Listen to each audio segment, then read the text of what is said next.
Welcome to all of you. आज हम लोग इस सेशन में डिस्कस करेंगे स्टेजेस ऑफ लैंग्वेज एक्विजिशन के बारे में, यानी कि भाषा अर्जित करने की कौन कौन सी अवस्थाएं हैं, उसी को ही हम लोग सीखेंगे। तो इस अवस्थाओं में किस किस पॉइंट पे हम डिस्कस करेंगे तो देख लेते हैं। क्यूइंग या फिर प्री टॉकिंग स्टेज, दूसरा है बेबलिंग, तीसरा है वन वर्ड स्टेज जिसे होलोफ्रास्टिक स्टेज भी कहा जाता है। उसके बाद है 2 to 3 वर्ड स्टेज जिसे टेलीग्राफिक स्टेज कहा जाता है।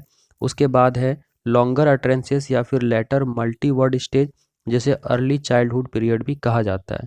तो इसी टॉपिक पे आज हम डिस्कस करने वाले हैं। इसमें बहुत सारे इंपॉर्टेंट पॉइंट्स को भी डिस्कस करेंगे जिससे रिलेटेड क्वेश्चन एग्जाम में पूछे जाते हैं, राइट।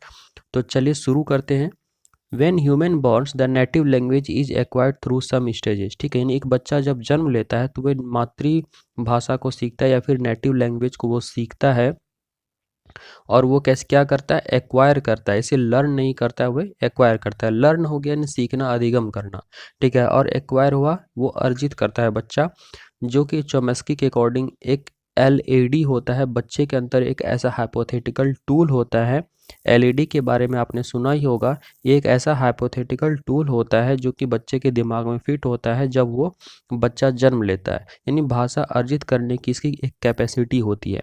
तो इसी के तहत वो भाषा को क्या करता है, एक्वायर करता है थ्रू सम स्टेजेस। कुछ स्टेजेस में बच्चा जन्म से लेके जैसे जैसे वो बढ़ता चला जाता है, उसी स्टेजेस में वो बच्चे भाषा उसी अकॉर्डिंग सीखते चल जाता है, ठीक है। The age at which different children reach each stage can vary considerably, however however the order of the stage remains the same, ठीक है। तो यहाँ पे देखिए क्या है कि बच्चा हर एक स्टेज में वो डिफरेंट अलग अलग गति से सीखता है। कोई जल्दी सीख लेता है, कोई धीरे सीखता है, लेकिन इसका जो ऑर्डर होता है वो क्या होता है, रिमेन्स द सेम। वो एक ही ऑर्डर में सीखता है, ठीक है, जिसको कि यहाँ पे हम लोग जानने वाले हैं। There are some stages in children's language acquisition which are as follows, ठीक है। तो उसी स्टेजेस को चलिए जानते हैं कौन कौन सा स्टेजेस है। तो यहाँ पे बहुत सारा क्वेश्चन भी बनता है, उसको हम बताएंगे कि क्वेश्चन कहाँ से किस तरह से आता है, ठीक है। तो चलिए, सबसे पहला स्टेज है क्यूइंग का, है ना, जिसे प्री टॉकिंग स्टेज कहा जाता है। ऐसे हालांकि इसके पहले भी एक स्टेज होता है क्राइंग का, ठीक है। क्यूइंग के पहले भी होता है क्राइंग का, लेकिन जनरली यहाँ से ही कंसिडर किया जाता है, ठीक है। तो देखिए, सबसे पहला है क्यूइंग जिसे प्री टॉकिंग स्टेज, यानी कि बात करने के पहले की अवस्था, जब बच्चा बात नहीं कर सकता है लेकिन एक्सप्रेस करता है। तो कैसे करता है, इसी चीज़ को हम लोग जानेंगे। और ये कब से कब तक होता है, तो 0 to 6 मंथ या फिर जन्म से लेके 6 महीने तक होता है। एक बात आपको बता दूं, यहाँ पे जैसे 6 महीने लिखा है तो आप इस ऑप्शन में आपको 1 महीना 2 महीना आगे पीछे यहाँ पे कर सकता है। तो आप थोड़ा सा प्रेजेंस ऑफ माइंड यूज कीजिएगा जब आपको ऑप्शन मिले, ठीक है। A child starts cooing. Initially, the sound seemed mostly like a string of vowels U, I at around 4 months, यानी कि बच्चा जब जन्म लेता है उसके बाद जो कुइंग करता है या प्री टॉकिंग स्टेज जो होता है बच्चा करता है, ऊ आ ई, इस तरह से आप बोलते सुने भी होंगे। तो ये क्या करता है, सबसे पहले वावेल साउंड को प्रोड्यूस करता है, उसके बाद वो क्या करता है, धीरे धीरे वो उसमें इंक्लूड करता है क्या, तो कॉन्सोनेंटल बिगनेस, यानी कॉन्सोनेंटल साउंड को भी इंक्लूड करता है। जैसे पहले ऊ था, आई था, तो ऊ में क्या जोड़ दिया, सी, तो कू हो गया, ठीक है। ऊ में जोड़ दिया क्या, जी, तो कू हो गया। तो इसी तरह से this is common for every region child. ये एक इंपॉर्टेंट बात है, यहाँ से क्वेश्चन पूछा जा सकता है कि किस अवस्था में बच्चा जो भाषा सीखता है या फिर जो भाषा वो प्रोड्यूस करता है, लैंग्वेज प्रोड्यूस करता है, सभी रीजन के लिए कॉमन होता है। तो क्यूइंग या फिर प्री टॉकिंग स्टेज होता है, चाहे वो बच्चा अमेरिका में हो जन्म ले या फिर वो इंडिया में जन्म ले, कहीं भी ले, वो इसी तरह से वो बोलने का एक्टिविटी करेगा या साउंड प्रोड्यूस करेगा, ठीक है। दूसरा है बैबलिंग, जो कि 6 से लेके 9 महीना तक होता है। तो यहाँ पे थोड़ा सा टाइम वेरी कर सकता है, 9 महीना या कभी कभी साल भर भी आपको मिलेगा, है ना, 6 to 1 year अप्रोक्स। तो बैबलिंग स्टेज में क्या होता है, बच्चा जब कुछ बोलना शुरू करता है, कुछ बड़बड़ाना शुरू करता है।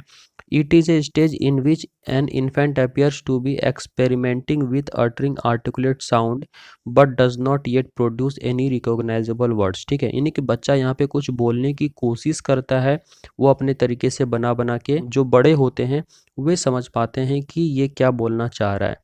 It depends upon local language, example पा, पा, मा, दादा, etc, ठीक है। तो ये किस पर डिपेंड करता है, लोकल लैंग्वेज पर, यानी बैबलिंग जो है वो वहाँ के लोकल लैंग्वेज पे डिपेंड करता है, ठीक है। अगर कोई बच्चा अमेरिका में जन्म लेता है तो वहाँ पे जैसे फादर फादर बोलेगा तो बच्चा भी वैसे फादर फादर ही बोलेगा, ठीक है। जैसे कि नॉर्थ ईस्ट या फिर जो इंडिया में है जनरली ये पापा माँ माँ दादा, ठीक है। तो वो एग्जैक्टली पूरा पापा नहीं बोलता, लेकिन वो पा बोला तो 2 बार पा बोला तो पापा हो गया, 2 बार माँ बोला तो मामा हो गया, ठीक है। तो इस तरह से बच्चा साउंड प्रोड्यूस करता है, ठीक है। तो ये एक बात हुआ। तो यहाँ पे बैबलिंग जो हुआ वो कब से कब तक होता है, 6 to 1 year या फिर 6 to 9 months। इस टाइम ड्यूरेशन को याद रखिएगा, यहाँ से क्वेश्चन आपको पूछा जाता है, ठीक है। चलिए नेक्स्ट हमारा स्टेज है वन वर्ड स्टेज, जिसे होलोफ्रास्टिक स्टेज भी कहा जाता है। होलोफ्रास्टिक स्टेज क्यों कहा जाता है इसको भी जानेंगे। वन वर्ड स्टेज मतलब बच्चा जब एक शब्द को बोलना शुरू करता है, और ये टाइम कब से कब तक होता है, तो 9 से 18 महीना, या फिर इसको इसको 1 साल भी आप मान सकते हैं, 1 साल से 1.5 साल के बीच ये पाया जाता है। वन वर्ड स्टेज कहलाता है, या फिर 9 से 18 महीना एक वन वर्ड स्टेज या फिर होलोफ्रास्टिक स्टेज कहा जाता है। देखिए होलो मीन्स क्या होता है, कंप्लीट या फिर अनडिवाइडेड। वाइल फ्रेज का मतलब क्या होता है, इज ए सेंटेंस और फ्रेज, यानी कि एक कंप्लीट सेंटेंस को जब कोई एक वर्ड रिप्रेजेंट करता है तो ये कहलाता है होलोफ्रास्टिक स्टेज। जैसे कि अगर बच्चा बोल दिया कि पानी, तो पानी मतलब क्या होगा कि बच्चा पानी मांग रहा है। इसी तरह से बच्चा बोलता है दूध, इसका मतलब बच्चे को दूध चाहिए, ठीक है। तो so holophrastic is a children's first single word which represents to a sentence, यानी कि एक ही वर्ड पूरे सेंटेंस को क्या करता है, रिप्रेजेंट करता है। Children using one word to express particular emotional state, और जो भी बच्चा वर्ड बोलता है वो उसके उस इमोशनल स्टेट को बताता है कि बच्चा को किस चीज़ का रिक्वायरमेंट है। Many of these words are names of people and every day objects that they see around them, like mama papa glass milk TC. तो इस समय जो भी बच्चा वर्ड प्रोड्यूस करता है वो आसपास जो वो देखता है या सुनता है उसी को वो बोलता है, ठीक है। जैसे उसके सामने जो भी ऑब्जेक्ट रखा होता है या फिर मम्मी पापा जिसको भी वो सामने देखता है। अप्रोक्सीमेटली एक्वायर्ड 50 वर्ड्स, ठीक है। इस स्टेज में बच्चा अप्रोक्सीमेट 50 वर्ड्स का कलेक्शन बच्चे को हो जाता है। This is also the stage where children's mistakes are caused by both over generalisation and under generalisation of the meaning of words in comparison to adult meaning, ठीक है। अब देखिए यहाँ पे इस अवस्था में बच्चा क्या करता है, अति सामान्यीकरण करता है, ओवर जनरलाइजेशन करता है या फिर अंडर जनरलाइजेशन करता है। ओवर जनरलाइजेशन में क्या होता है उसको भी जानेंगे, और अंडर जनरलाइजेशन में क्या होता है उसको भी जानेंगे, ठीक है। A child will over generalise the word, किसी वर्ड को वो ओवर जनरलाइज तब करता है जैसे कि वो डॉगी, डॉगी बोलता है सभी 4 लेग्ड एनिमल के लिए, या 4 लेग्ड जो भी उसके सामने दिखाई देता है। Doggy and call for all 4 legged animals doggy, ठीक है। यानी वो अगर कुत्ते के बच्चे को देखा होता है उसे डॉगी बोलता है, तो उस जो भी 4 लेग्ड एनिमल देखता है, चाहे वो मेमना को देखे चाहे वो बिल्ली को देखे, सबको वो डॉगी ही बोलता है। तो ये क्या हो गया कि वो सभी के लिए एक ही नियम लागू कर देता है। तो यहाँ से क्वेश्चन यही आता है कि जब बच्चा किसी एक ही नियम को हर जगह लागू करता है तो वो क्या कर देता है, वो ओवर जनरलाइज करता है, अति सामान्यीकरण करता है। उसी तरह से on the other hand a child who uses the word duck for only her toy duck is under generalising, मतलब जैसे बच्चे के पास एक खिलौना है, ठीक है, जो बत्तख का ही वो प्रतिरूप है, मॉडल है। तो बच्चा उस खिलौना को ही बत्तख समझता है, बाकी वो किसी को बत्तख नहीं समझता। अगर वो एक्चुअल में भी बत्तख को देखता है तो उसे बत्तख नहीं समझता है। तो यहाँ पे क्या बात हो गया कि बच्चा खुद के खिलौने को ही बत्तख समझता है, दूसरे को नहीं समझता। ये क्या हो गया, अंडर जनरलाइज कर दिया, राइट। आई होप कि आपको ओवर जनरलाइज और अंडर जनरलाइज समझ में आ गया होगा। अगर कोई प्रॉब्लम हो तो कमेंट में आप लोग जरूर बताइएगा, ठीक है। चलते हैं नेक्स्ट पे। अब नेक्स्ट है हमारा 2 to 3 वर्ड स्टेज, जिसे टेलीग्राफिक स्टेज कहा जाता है, और जिसका टाइम पीरियड होता है 18 से 24 महीना, यानी 1.5 से 2 साल के लगभग होता है, ठीक है। अब देखिए 2 to 3 वर्ड स्टेज क्यों कहा जाता है, क्योंकि बच्चा इसमें 2 वर्ड अब बोलना शुरू कर देता है, 2 से 3 वर्ड, और इसे ही टेलीग्राफिक स्टेज कहा जाता है। आपको पता है कि जब आप किसी को मैसेज करते हैं तो पूरा सेंटेंस नहीं लिखते हैं, 2 वर्ड या 3 वर्ड में अपना पूरा सेंटेंस को आप बोल देते हैं, ठीक है। जैसे कि खाना खा, है ना, जैसे खाना हुआ, इस तरह से आप मैसेज करते हैं तो इसका मतलब क्या हुआ कि आपने खाना खा लिया। तो ये क्या होता है, टेलीग्राफिक मैसेज, टेलीग्राफिक स्टेज होता है जिसमें बच्चा दो ही वर्ड बोलता है लेकिन पूरे सेंटेंस को क्या करता है, रिप्रेजेंट करता है। ठीक है, जैसे आप मैसेज लिखते हैं कब आओगे, तो इसका मतलब तुम कब आओगे, इस तरह से होता है। तो वही हो गया टेलीग्राफिक स्टेज। तो बच्चा भी इसी तरह से कि मैसेजिक वर्ड यूज़ करता है, मैसेजिक सेंटेंस यूज करता है जो कि 2 से 3 वर्ड का होता है। At this stage, children's utterances being resemble the structure of sentence in the languages used around them। ठीक है, उसके आसपास जो भी लैंग्वेज यूज होता है उसी को वो कैच करता है, उसी को प्रोड्यूस करता है। This speech is also referred to as telegraphic speech as it is very closely resembles telegraph message in short. वही बात हो गया, यानी कि जिस तरह से आप टेलीग्राफ मैसेज करते हैं उसी तरह से वो 2 से 3 वर्ड जोड़ के एक पूरे सेंटेंस को रिप्रेजेंट करता है या बोलना चाहता है। Eight this stage relations between the 2 to 3 words showing definite syntactic and semantic relation. ठीक है, और इसी स्टेज में बच्चा सिंटैक्टिक और सिमेंटिक रिलेशन रिकॉग्नाइज होना शुरू हो जाता है।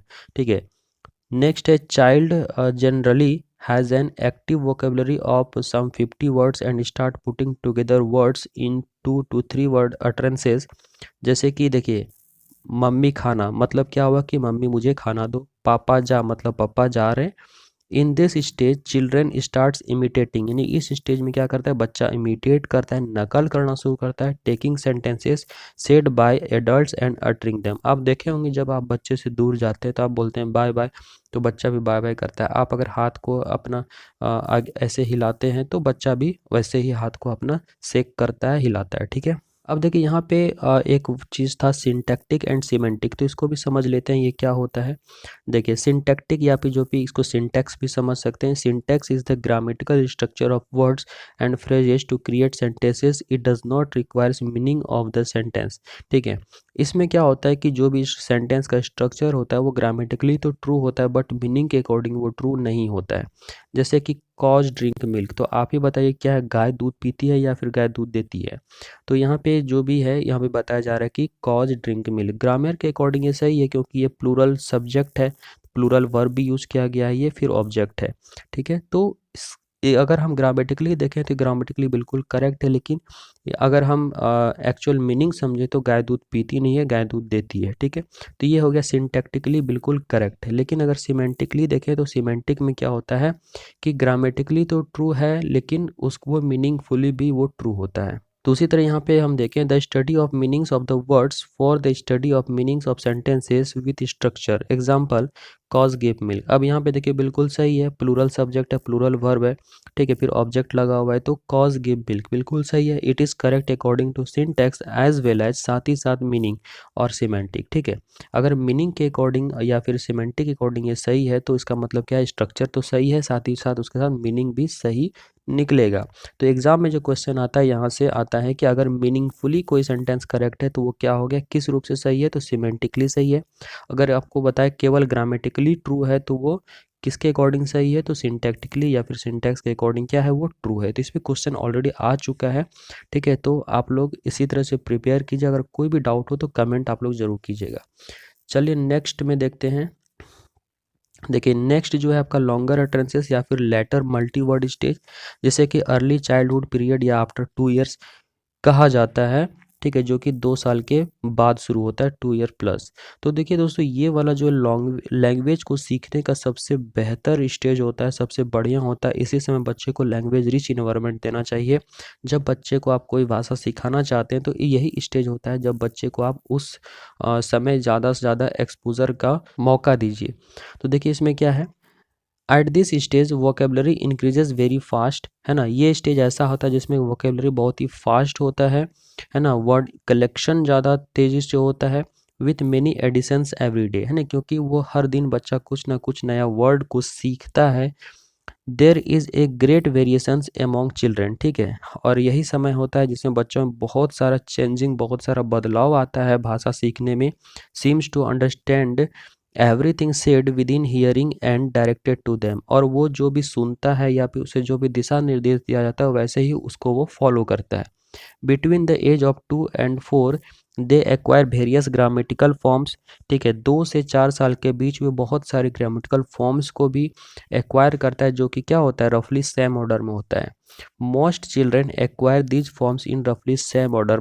मतलब ये हुआ कि कोई भी लैंग्वेज आप सीख रहे हो, उसका जो सेंटेंस का स्ट्रक्चर होगा वो मोस्टली एक ही जैसा होगा। जैसे आप हिंदी में बोल रहे हैं मैं स्कूल जा रहा हूँ, ठीक है, तो इंग्लिश में होगा आई एम गोइंग। तो कोई बच्चा अगर हिंदी में ऐसा नहीं बोलेगा स्कूल में जा रहा हूँ, स्कूल में जा रहा, इस टाइप का उल्टा पुल्टा नहीं बोलेगा।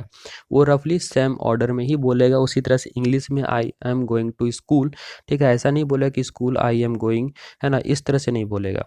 मतलब क्या बोलेगा, जिस भी लैंग्वेज में बोलेगा वो रफली सेम ऑर्डर में ही बोलेगा। सब्जेक्ट वर्ब का एक एग्रीमेंट होगा, वही है SBA। They seem to be aware that language they speak have rules bonded. ठीक है, और ऐसा प्रतीत होता है या फिर ऐसा लगता है कि जो भी लैंग्वेज है वो क्या होता है, एक रूल बॉन्डेड होता है। The mistakes that children make while learning to speak correctly are evidence of the fact that children are trying to acquire these rules। ठीक है, बच्चा बहुत सारे मिस्टेक्स भी करता है लेकिन फिर वे उसे सुधार भी लेता है। A child who is exposed to several languages right from day one will produce comparable forms of complex structure in each of them even when language are they are rule govern. ठीक है, जब एक बच्चे को आप language rich environment में रखें जहाँ पे बंगाली बोला जाता हो, जहाँ पे भोजपुरी बोला जाता हो, जहाँ पे संथाली बोला जाता हो, जहाँ उड़िया बोला जाता हो, या जहाँ इंग्लिश बोला जाता हो, तो वैसे इन्वायरमेंट में अगर आप रहते हैं या फिर वहाँ पे अगर आप उसे एक्सपोज करते हैं बच्चे को, तो वहाँ पे बच्चा डिफरेंट डिफरेंट तरीके का भाषा घर आके बोलता है। इसका मतलब क्या हुआ कि सभी तरीके का भाषा वो सीख रहा है और जोड़ के वो एक न्यू लैंग्वेज वो प्रोड्यूस कर रहा है। तो ये क्या होता है, एक ऐसा पीरियड होता है जहाँ पे कि बच्चा भाषा को सीखता है बहुत ज़्यादा और बहुत ही तेज़ी से सीखता है। ठीक है, इसलिए यही टाइम होता है जब बच्चे को आप सही डायरेक्शन दें लैंग्वेज सीखने के लिए। Eight this stage children learn language eight maximum speed. ठीक है, तो क्वेश्चन यहाँ पे आता है कि लैंग्वेज मैक्सिमम स्पीड से किस स्टेज में सीखा जाता है, तो अर्ली चाइल्डहुड में। ठीक है, around 25 to 50 words learn every day, यानी कि यहाँ पहले क्या था, 50 वर्ड ही जानता था, लेकिन यहाँ पे पर डे 50 वर्ड वो जानता है या सीखता है। So to learn language at this stage is most important period. यही मोस्ट इंपॉर्टेंट पीरियड होता है जब बच्चे किसी भाषा को सीखते हैं। Particularly in this stage children over generalised the sentences. ठीक है, और इस समय बच्चा क्या करता है, चूँकि भाषा बहुत सीखता है और ये एक बहुत ही क्रीम टाइम होता है जब बच्चे किसी भाषा को सीखते हैं। ठीक है, तो इसी समय बच्चे ओवर जनरलाइज वाले मिस्टेक्स भी करते हैं। जैसे वो पहले जानता था आस्क वर्ड, पिताजी अगर यूज़ करते हैं आई आस्क्ड यू, तो वो अगर पहले से टेल वर्ड जानता है तो वो क्या रिप्लाई करेगा, आई टेल्ड यू। टेल में ईडी लगा देगा, जैसे आस्क में पिताजी ने ईडी लगाया उसी तरह से वो भी ईडी ऐड कर देता है, यानी कि अपने से वो ओवर जनरलाइज कर दिया चीज़ों को, जबकि एक्चुअल में क्या होता है, आई टोल्ड यू होता है। तो इस तरह से ओवर जनरलाइज भी करता है। तो आई होप कि आपको अति सामान्यकरण या फिर ओवर जनरलाइज क्या होता है ये भी समझ में आ गया होगा। साथ ही साथ यहाँ पे जो भी स्टेजेस हमने डिस्कस की ये भी आपको समझ में आ गया होगा। अगर किसी भी तरह का आपको कोई डाउट है तो आप कमेंट करके ज़रूर बताइए। ठीक है।